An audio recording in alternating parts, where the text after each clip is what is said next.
There is the Pats beyond this. All the intrigue of the post-Brady QB room got even more interesting when the Fighting Belichick scooped up Bama QB Mac Jones in the mid-first round.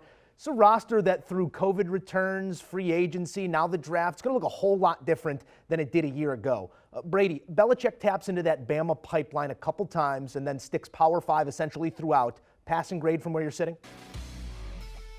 No doubt. I mean, he got an A. He's got the best grade of anyone in the AFC East to me because I think he hasn't had great drafts in the past, at least in regards to those players developing into Pro Bowl caliber players. Every single pick, there was value with what he got. You know, Mac Jones is a perfect scheme fit for what Josh McDaniels is going to ask of their quarterback.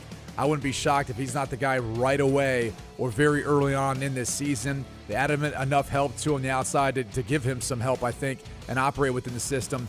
Barmore will be an immediate impact as far as an interior defensive player. Ronnie Perkins off of the edge had one of the biggest impacts of any player this year once he came back off of suspension. Ramondre Stevenson falls in the wheelhouse of kind of that, grounded pound bowling ball type back at 250 pounds. He's a change of pace, but exactly what they're going to want to do in short yardage situations.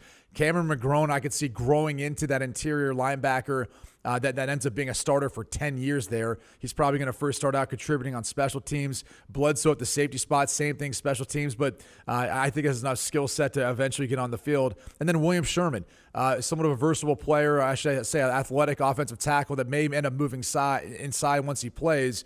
But one of those projects that I think they can get the most out of him and his skill set on the offensive line to add some depth there. So pick after pick after pick, value and guys who are all going to help this team get back on track.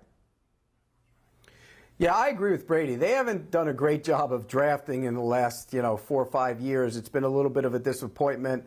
But I think they've actually nailed this one, and I give them a B+. I'm not going to give them the A. I really like Mac Jones where you took him. If you had if there was talk about the 49ers picking him at number 3, didn't like that at all. This is where I thought he should go, 15 to 25, and the Patriots sat there and waited, and he came their way. That's good drafting.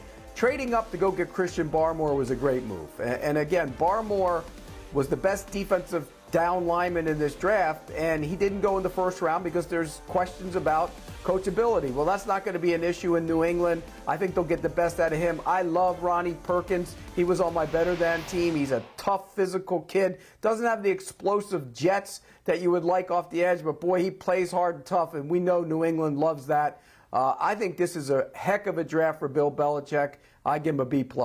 Pete Prisco and Brady Quinn breaking down the AFC East here on CBS Sports HQ. Thank you, gentlemen. All right, let's take a look now at the odds to win the AFC East, courtesy of our friends at William Hill, the Buffalo Bills, circling the wagons for another one, minus 155.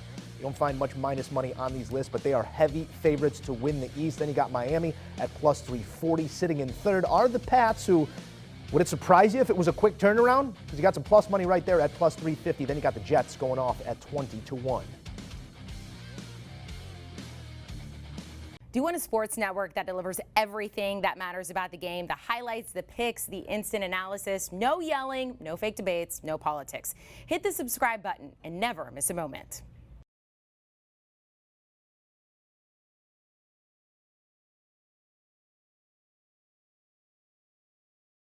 Want a sports network that delivers everything that matters about the game? The highlights, the picks, the instant analysis. No yelling, no fake debates, no politics. Hit the subscribe button and never miss a moment.